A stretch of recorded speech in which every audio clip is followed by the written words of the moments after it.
በክልሉ በተጠናቀቀው በጀት ዓመት ከ4000 በላይ ህገወጥ ግንባታዎችን ማፍረሱን የሐረሪ ክልል ደንብ ማስከበር ጽሕፈት ቤት ኃላፊ አቶ መሐመድ አብደላ ገልጸዋል። የክልሉን መልካም ገጽታ ለማስጠበቅና ወጥ የሆነ የከተማ ይዘት በሁሉም አካባቢ እንዲኖር ለማስቻል ህገወጥ ግንባታን ሙሉ በሙሉ መቆጣጠር ወሳኝ ነው ይላሉ።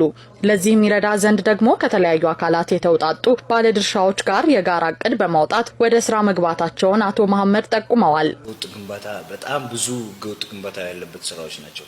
ስለዚህ ይሄ ነገር በቂ ስላልሆነ ነው እኛ ምንድነው ይሄ ነገር ምን እናድርግ ምንድነው መፍትሄ የሚለውን ነገር አድርገን ኦፕሬሽናል እቅድ ያወጣ ነው። ኦፕሬሽናል እቅዱን አወጣን ከሰላምና ጸጥታ ከጠቅላይ አቃቢ ከከተማ ልማት ከፖሊስ ኮሚሽን እና ከወረዳዎች ከ6ቱም ወረዳዎች ጋር በመሆን እና አዋሳኝ 2 ወረዳዎች አሉ ሶፊና ድሬን እነሱንም በጋራ በመሆን የፍትህና ጸጥታውንና የወረዳ አስተዳዳሪውን በጋራ በማድረግ ይሄን ኦፕሬሽናል እቅድ ያወጣንበት ምክንያት ብዙ በህገወጥ ግንባታ ያልተሰራ ያልተነኩ ማለት ይቻላል። ህገወጥ ግንባታ ላይ ያልተነካ ስራ ነው ያለን።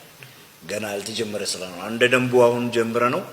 ደንቡን ህብረተሰቡ በጣም ብዙ እየተማረ ህብረተሰቡ ባለበት ሰዓት ለህገወጥ ግንባታንም እንደዛ ገና ብዙ ስራዎች ይቀሩናል። ህገወጥ ግንባታን መንግስትም ሆነ ግንባታ ያደረገው ግለሰብ ለተጨማሪ ኪሳራ የሚዳርግ መሆኑን ህብረተሰቡ በመገንዘብ ከህገወጥ ግንባታ ሊቆጠቡ ይገባልም ብለዋል። ሰው ተቋማችን ግንዛቤ መስጠት አንፃር እቺ ነገር ላይ ምንድነው መሰለ ህብረተሰባችን ከዚህ በፊት በደንብ ማስከበር እርምጃ ብቻ ነበር እንጂ የማስተማር ስራ ላይ ትኩረት አይሰጥም ነበር። በደንብ ማስከበር ስራ እና አሁን በደንብ ማስከበር በበራሪ ወረቀት ህብረተሰቡ ማስተማር ስራ እየሰራን ያለነው።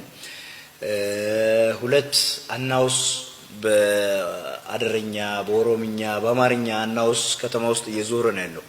ለምን ህብረተሰቡ ከአላስፈላጊ ቅጣት ራሱን እንዲቆጠብ ከህገወጥ ግንባታ ራሱን እንዲቆጠብ ከተለያዩ ደንብ መተላለፎች ራሱን እንዲቆጠብ ኦሬዲ ነፃ ስልክ መስመር በቅርቡ ይኖረናል። አሁን ግን የቢሮ ስልክ ቁጥር አለን 025666 ብለን ያ እንትን ውስጥ እየገለጽን ያለነው ነገሮች አሉ።